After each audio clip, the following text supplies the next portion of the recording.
till date are not Excuse me, what is not unified?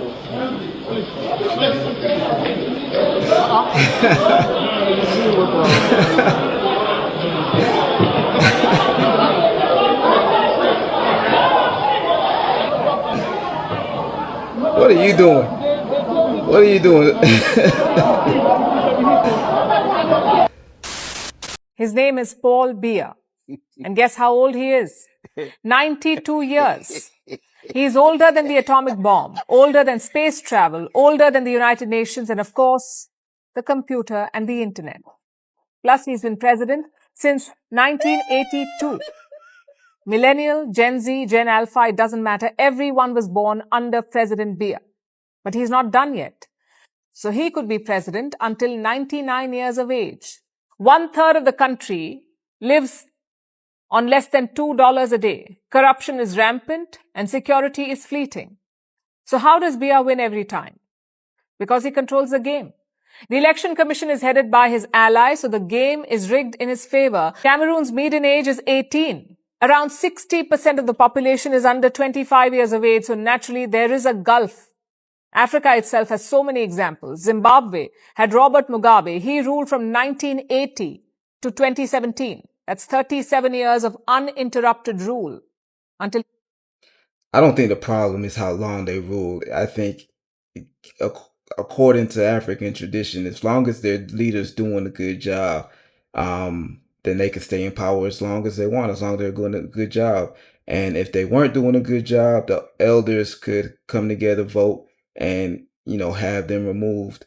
But that's another form of democracy. I don't think the African needs to necessarily follow the Western model of democracy, but the fact that leaders aren't doing a good job and staying in power is the problem, not that they're staying in power. Forced out.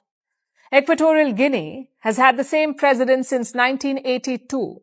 Uganda has had the same president since 1986. All these presidents have ruled for more than 30 years. If you've been ruling this long, chances are you are old.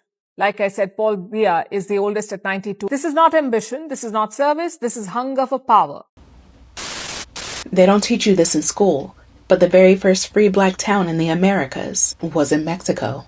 And it was led by an African man, the one Spain couldn't kill, couldn't capture, and eventually had to recognize. Meet Gaspar Yanga. He was from West Africa, likely the Bron people, enslaved and dragged to Veracruz, Mexico in the 1500s, but he didn't stay enslaved long. By 1570, he escaped into the mountains with a group of Africans and built a maroon settlement. And for decades, Spain sent armies to destroy it. And for decades, Yanga's people fought them off. They raided caravans, burned plantations, freed the enslaved, and forced the colonial government to admit they weren't going anywhere. By 1609, Spain launched a massive military campaign to wipe Yanga's community out. But Yanga was strategic. His people knew the mountains better than anyone. They fought Spain's soldiers to a standstill. And here's the part that really flipped the script. Spain surrendered. By 1618, they signed a treaty with Yanga, granting his community independence. The town of San Lorenzo de los Negros, now called Yanga, Veracruz, became the first legally recognized free black settlement in the Americas. Gaspar Yanga proved something that the colonizers never wanted us to know, that enslaved people could win. Not escape for a night, not survive in hiding. Win. Build a free town and force Europe's most powerful empire to negotiate. But of course, his story has been buried, because Yanga's existence exposes the truth. Freedom was never given to us. We took it. Gaspar Yanga, the man who broke Spain's grip in Mexico, before America was even America. They called him a rebel, a bandit, a criminal. History should call him what he was. A founder. And the land that his people fought for still bears his name. Say his name. Gaspar Yanga. Run away. Run away. Why did this girl scramble the moment a Yoruba king showed up? To understand it, let's talk about the practice of Beseli, an ancient Yoruba palace rule.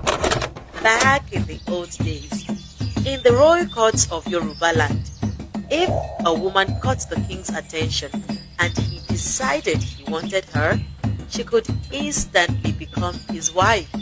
On the spot, all he had to do was besele, which literally translates to put foot on her.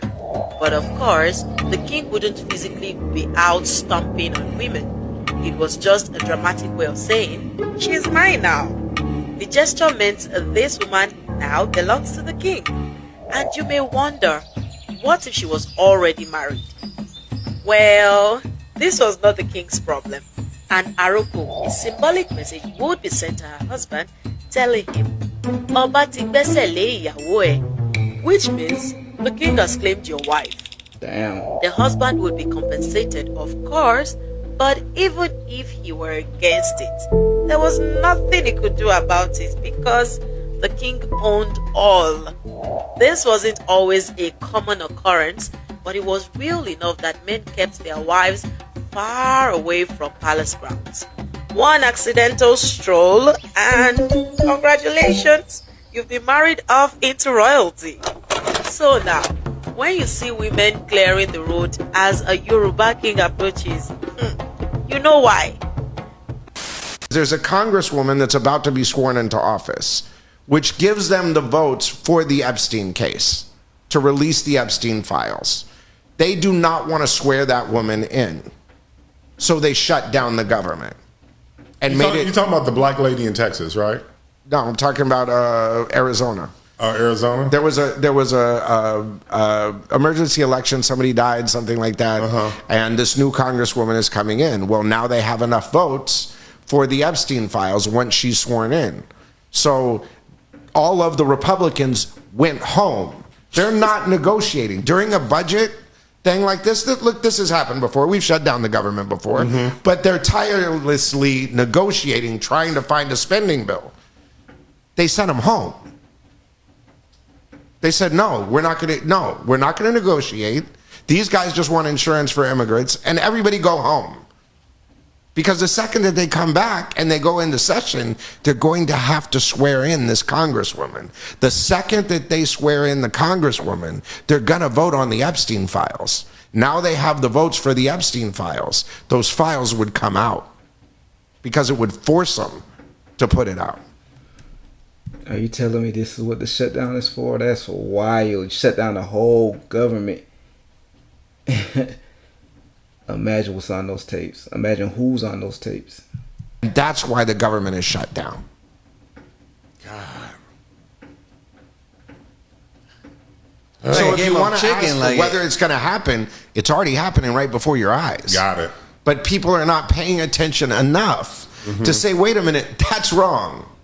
And you've got to remember, 98% of media is controlled by 4 people, 5 people. And they were all standing behind Donald Trump when he was sworn in. Wow. Coup in America. We have to liberate America. This is a big issue for the American people, by the way. So listen carefully. As you know, over decades, US congressmen have been entrapped one after the other by Israel to engage in sexual depravity with children, as Israel was secretly recording them on camera. And those videos are being used by Israel to blackmail these politicians to do anything Israel demands, or else the videos will be leaked to the public.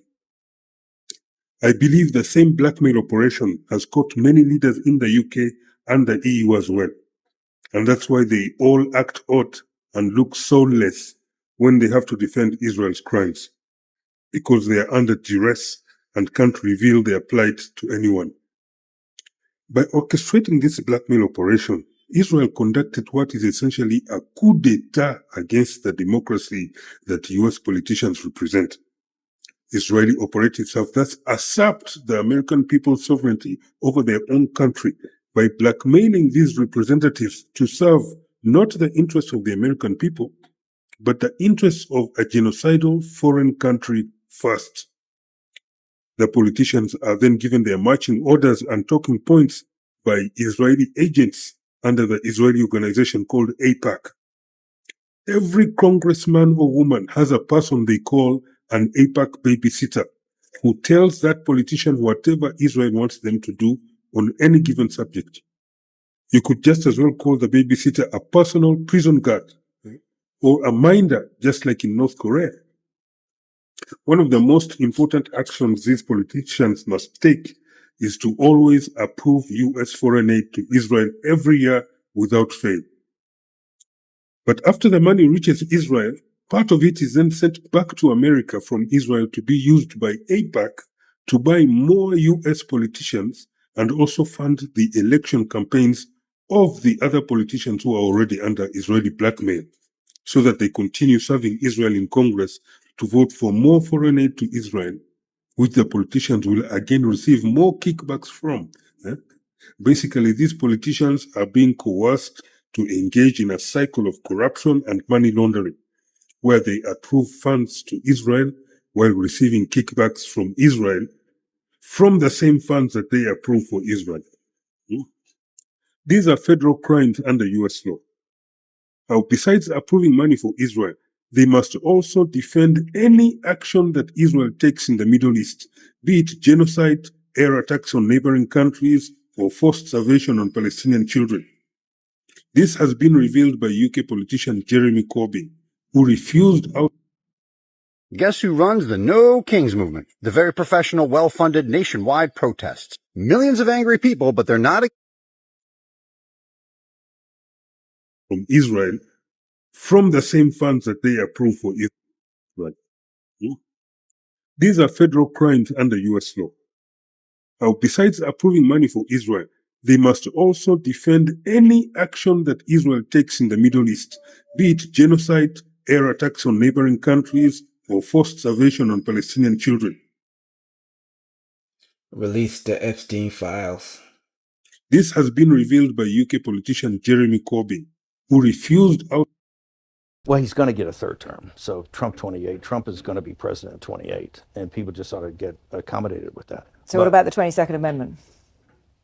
There's many different alternatives. At the appropriate time, we'll lay out what the plan is. But there's a plan, and President Trump will be the president in 28. We had longer odds in 16 and longer odds in 24 than we got in 28. And President Trump will be the president of the United States, and the country needs him to be president of the United States. We have to finish what we started. And the way we finish it through Trump. Trump is a vehicle. I know this will drive you guys crazy, but he's a vehicle of divine providence. He's an instrument. He's very imperfect. He's not churchy, not particularly religious, but he's an instrument of divine will. And you can tell this of how he's pulled this off. We need him for at least one more term. Divine will. Whose will? Right, and he'll get that in 28. You're not driving me crazy. I'm trying to understand the coherence of the things you've just told me in the last few minutes. On the one hand, you've said the Constitution is fit for purpose.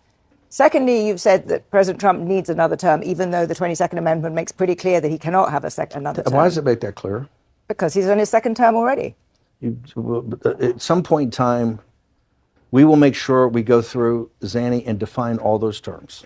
But even if you find a way to undermine you will be undermining the spirit of that amendment, even if you find some way around it.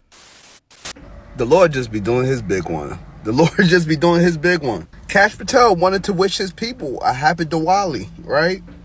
He forgot. He panders to racist people. They turned that boy every which way but loose. Good job, racist folks. Good. Look. Racist white folk, good job, good job. Y'all had to remind that boy he was Indian. So Kash Patel wishes his people a happy Diwali. But the crazy part is that since he panders to a racist group of people, they were furious. They were furious. They were furious and told his ass to go back to where you came from. Go back to where you are not American. How dare you wish your people a happy Diwali? And Diwali is a positive thing. Live, love, laugh, and light. They're like, no. Nothing but oppression over here. If you ain't better in white supremacy, you don't need to be here. They packed that boy up in 2.5 seconds. Guess who runs the No Kings movement? The very professional, well-funded nationwide protests. Millions of angry people, but they're not against war. They're not against genocide, especially the one going on in the Middle East. No pally flags, no keffiyehs, and they have all of mainstream media on their side? How'd they manage that? The revolution will not be televised. Anything that has mainstream support, you just gotta question it. It's suspect. And they absolutely will not go against the biggest king tyrant of them all, Netanyahu. The No Kings movement is run by two people, Ezra Levine and Leigh Greenberg. Guess what religion they are? This is another blue state Zio manufactured movement and protest. All their biases and agendas align with blue state. This is an attempt to control opposition, take advantage of people's high emotions, deflect blame, and steer all the sheep in a different direction. Pretty soon all the protests will be completely sterilized of anything that goes against blue state. These are some very clever people we're dealing with. Deflection tactics. Now, if you don't like Trump or some other policies, go ahead and protest. Go ahead and protest. Just don't do it alongside the Zio organization. Don't help our enemies. It's just a trick. And where is the FBI? This is supposed to be identified immediately as foreign-induced subversion. Identified and dismantled. The FBI lets it happen because they're also infiltrated by them. The FBI will only investigate and shut down pro-Pally, anti-blue state organizations and groups. Don't let them trick you. Keep your eyes open. Good evening. Yeah, good evening, Mr. President. There ain't no police that was running. What? Okay, now take that. This, okay. We're dealing with the president away. Take that. The city gonna still be dealt with by city clerk Davina Donahue. Take that, Michigan. Who y'all think y'all is? Answer that. Three people. Take that. Nobody. Thank you, Mr. Mitchell. Nobody doing nothing That's about your it. time. Everyone, you're drunken heathens. Take that. Thank you. Man, I'm speaking on the situation now. If you allow me to, with your riffraff self. And listen. Hey man, say what you want about him, but he's consistent. He's showing up to the town hall meetings, and he's actually putting his voice where it matters. So, shouts out to him. You keep on doing what you're doing, and see what's going to happen to you. Take that. Now take that, my time off. Thank you. That. And everybody's sitting around looking like Mr. Pfeiffer with his hands full, ready to walk out on Ben Bryce again. And this guy, look at him, the bulldog looking.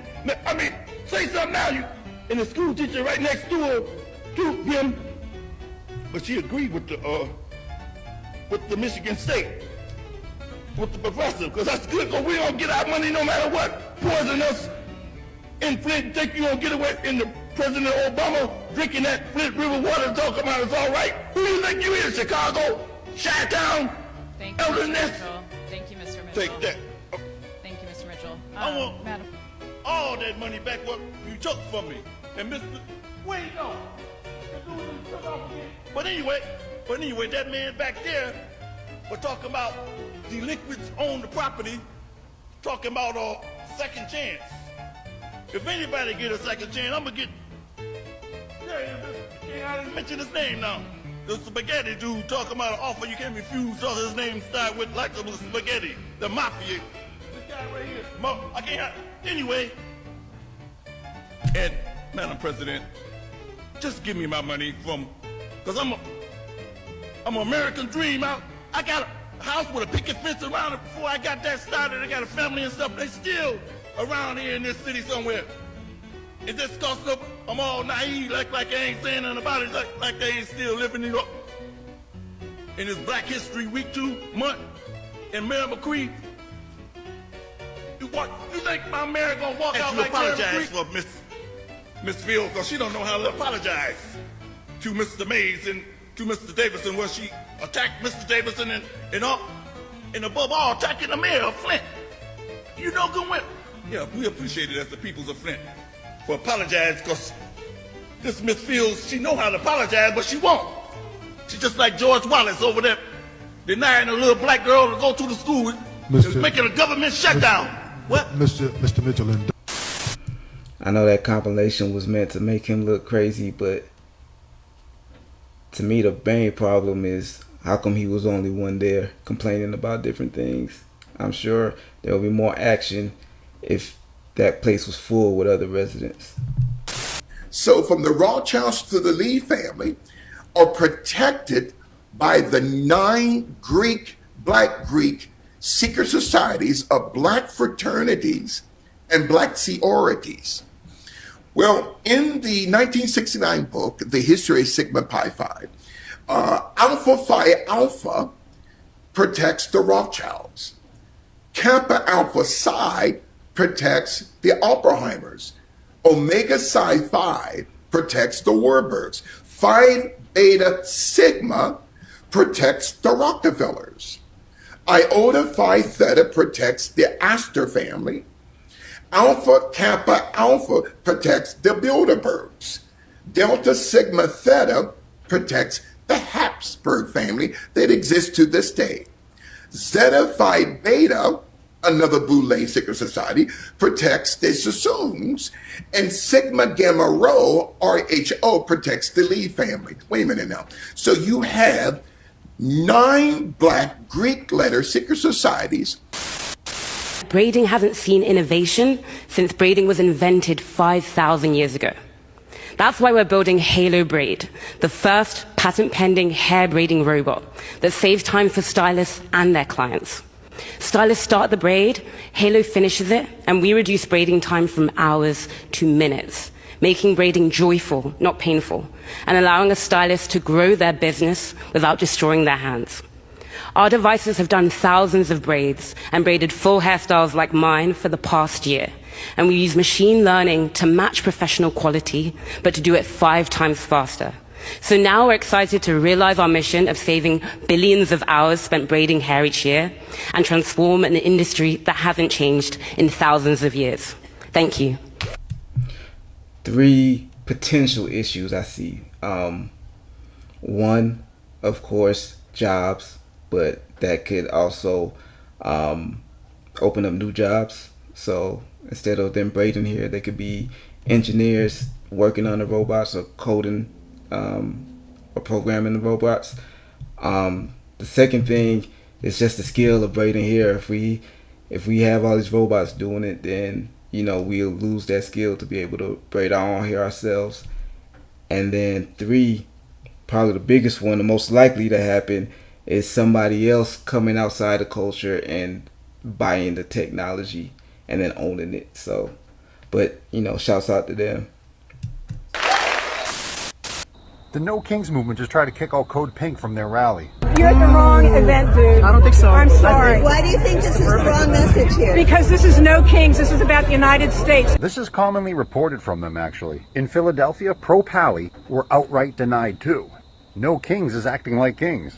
They have plenty of big speakers at these events, but the speeches avoid Palestine as a topic, and there are no pro-Pally speakers. All the pro-Zio politicians support the No Kings, and their website has nothing pro-Pally in it whatsoever. But their website does encourage people to wear yellow ribbons. Yellow ribbons, huh? No Kings is really a big Zio-run organization and campaign, with big help from Zio mainstream media, and even funding by George. No Kings was even founded by 2 Zios, Ezra Levine and Leigh Greenberg. They want everyone to ditch the pro-Pally protests and restart protests back into the old left versus right arguments, where they control both sides. Clever deflection tactics. Illusion of choice, illusion of blame. But let's spin that around on them. Push pro-Pally into the No Kings movement. Show up at their events and let's hijack it. No Kings Netanyahu. No Kings AIPAC. Post that everywhere. All American presidents are just puppets anyway. Unity is victory. Use their own tactics against them. Sorry to be so brash, but I have to call a thing a thing. When you look at black culture, who leads it? Women. That's actually a curse. That's not a blessing. That's a curse. In the Bible, in Isaiah, it talks about how you will be persecuted by children. What's going on in the inner cities? Who are the gangs made up mostly of? Children. And women will lead you. That's not a blessing. That's a curse. Meanwhile, Roland Martin's walking around with a shirt that says vote like a black woman. That's crazy to me. Wearing a shirt that says vote like a black woman. Look, you dummy. The reason why black women vote predominantly for a party and for a philosophy that promises handouts, that promises to take care of you, that promises to be your big brother, is because they can't depend on the men in their home. And so it's because you fell asleep at the gate that your women feel that they must now vote for a politician to take care of them. You ain't done more for black people than LBJ did, than Bill Clinton did, than FDR did. For you, a grown man, to wear a shirt that says, vote like a black woman, is like saying, I don't want to be a man. I don't want to take responsibility and rise to the occasion. I want for the government to take care of me. That's what you're saying when you wear a shirt that says, vote like a black woman, who doesn't feel protected, who doesn't feel like her man can take care of her and of the family. That's what you are saying when you say vote like a black woman. The nerve of you. All right, that's it for today.